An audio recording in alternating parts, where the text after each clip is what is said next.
ಅಣ್ಣ ನಮ್ಮದೇ ಸರ್ಕಾರ, ಅಲ್ಲಿ ಪೊಲೀಸ್ ಬೇಡವೇ ಬೇಡ. ಓಕೆ ಚೋರಿ. ನಾಡಿಗೆ ನನ್ನ ಹೆಸರಿಡಬೇಕು, ಸ್ಕೂಲಲ್ಲಿ ನಂದು ಲೆಸನ್ ಇರಬೇಕು. ಓಕೆ ಗೆದ್ದೆ.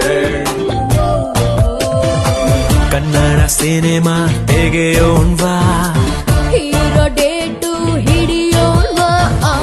ಹೀರೋ ನಮಗೆ ಯಾಕೆ ಗುರು, ಚೆಕ್ಕು ಇಲ್ಲೇ ಇಲ್ವ ಗುರು. ದುಡ್ಡು ಇದ್ರೆ ದುನಿಯಾರಿ, ಇಲ್ಲದಿದ್ದೋನ್ ಬಿಕ್ಕಾರೆ. ಒಂದೇ ಎಲ್ರು ಹೋಗ್ತಾರೆ, ಒಂದೇ ಲೈಫ್ ಎಂಜಾಯ್ ರೀ.